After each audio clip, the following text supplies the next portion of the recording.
Hi అండి.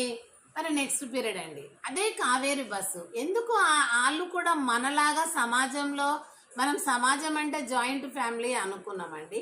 మరి joint ఫ్యామిలీలో వాళ్ళు కూడా మెంబర్సే కదా! ప్రాంతం ఏదైనా కావచ్చు. సమాజం అంటే దేశం అండి.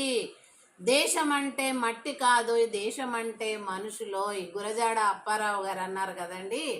అలా దేశం అంటే సమాజం అంటే ఒక ఊరు కాదండి. సమాజం అంటే త్రూ అవుట్ ది ఇండియా, మొత్తం ఆల్ ఓవర్ ఇండియా అన్నమాట. ఎక్కడున్నా ఆ మనిషి సమాజంలో ఒక మెంబరే. అలా మరి ఆ దాంట్లో ఆ బస్సులో కర్నూలు దగ్గర జరిగినటువంటి యాక్సిడెంట్ బస్సులో 19 కుటుంబాలు చిన్న పిల్లను పట్టుకొని కేకలేస్తూ తల్లి పిల్ల బూడిదయ్యారట. ఆ చిన్న పసిపిల్ల ఒడిలో పట్టుకొని తల్లి పిల్ల ఇద్దరు కాలి చూస్తుండగానే బూడిదయ్యారట.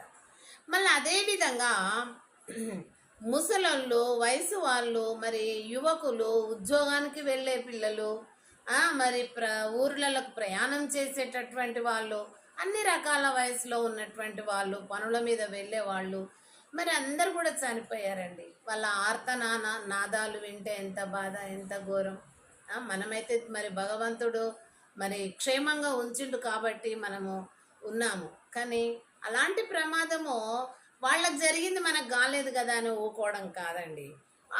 ఆ పిల్లవాడు వాడు తాగి నడపడమే తప్పు. ఇద్దరు తాగింది కాక రోడ్లో పడితే వాడు తీయలేదు. సచ్చినోడు చచ్చినాక బ్రతికినోడన్నా జరపలేదు. పోనీ అక్కడ నుంచి వెళ్తున్న వెహికల్స్ వాళ్ళకన్నా సహాయం తీసుకొని పక్కకన్నా వాడు జరపలేదు.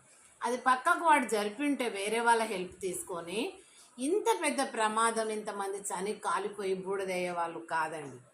ఇంకొకటి కాదు, మళ్ళా ఇంకొకటి ఏంటంటే ఆ యొక్క మరి ప్రభుత్వము బస్సు ఆ బండిని కొంచెం దూరం దాకా లాక్కెళ్ళిందంట. మరి అందులోకెళ్ళి దిగి కొంతమంది జెంట్స్ కలిసి ఆ బండిని పక్కకి వేసిపోయి ఉంటే నెక్స్ట్ వచ్చేటటువంటి వెహికల్స్కు ప్రమాదం జరిగేది కాకుండా ఈ ప్రమాదం జరగకపోయేది కదండి.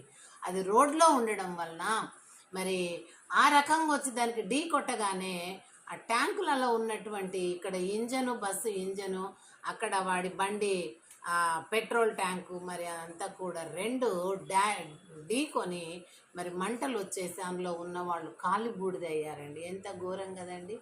మరి మన కళ్ళ ముందరనే అలాంటివి జరుగుతున్నది. ఇదేదో సముద్రాల మీద ఫ్లైట్లో జరిగింది, మన చేత కాని పని అని కాదు. అక్కడ నిలబెట్టి బస్సు వాళ్ళందరూ ఆ బండిని పక్కకు పెట్టిపోయి ఉంటే ఆ ప్రమాదం జరిగి ఉండేది కాదు. ఇందులో మానవత్వం ఉందా అండి? లేదండి. కనుక మనుషుల